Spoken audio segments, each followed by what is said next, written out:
पुत्रदा एकादशी व्रत कथा। भगवान श्री कृष्ण से धर्मराज ने पूछा कि श्रावण मास की शुक्ल पक्ष की एकादशी को क्या कहते हैं और उसको करने का क्या फल है। तब भगवान श्री कृष्ण ने कहा कि श्रावण मास की एकादशी को पुत्रदा एकादशी कहते हैं। इसको करने का बहुत बड़ा फल है। पूर्व समय की बात है, एक राजा महीपति राज किया करता था, जो बहुत बड़ा धर्मात्मा था। एक बार वह बहुत दुखी था, तो प्रजा के कुछ मंत्रियों ने उनसे दुख का कारण पूछा। तो राजा ने कहा कि मुझे जितना याद है, मेरे जीवन में मैंने कभी किसी का बुरा नहीं किया और न ही अकारण जनता से कर वसूल किया और अच्छे से पालन किया। यह सब मैंने धर्म के अनुसार ही किया, परंतु मेरे जीवन में एक दुख है। मुझे नहीं पता कि मुझे पुत्र क्यों नहीं हुआ है। पुत्र के अभाव में मुझे बहुत दुख होता है। तब कुछ विद्वान और ब्राह्मणों ने कहा कि हम आपके दुख का निवारण करने का प्रयास करेंगे।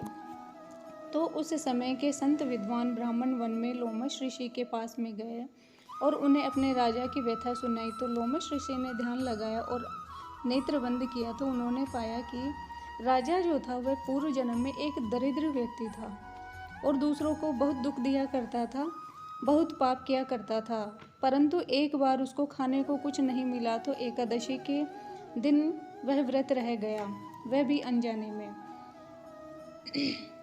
द्वादशी के दिन वह जंगल में भूखा प्यासा भटक रहा था, तो सरोवर पे जल पीने के लिए गए, तो वहाँ एक गाय भी आई हुई थी जो कि गर्भवती थी। वह भी जल पीने के लिए आई थी।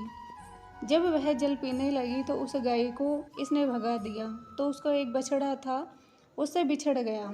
तब इसे एक पाप हो गया कि वह उस बछड़े को उस गाय से दूर कर दिया। इस कारण इनको पुत्र नहीं हुआ। यदि कोई इस एकादशी अर्थात पुत्रदा एकादशी का व्रत करे तो निश्चित तौर पर इसका फल मिलेगा। राजा ने इस व्रत को किया और उसके पुत्र प्राप्ति हुई। इसलिए इस एकादशी व्रत को पुत्रदा एकादशी व्रत कहते हैं। प्यारे भक्तों, पारण का समय है 17 अगस्त सुबह 5:30 बजे से 7:50 तक। इसी के साथ में ये वीडियो समाप्त करते हैं। राधे राधे।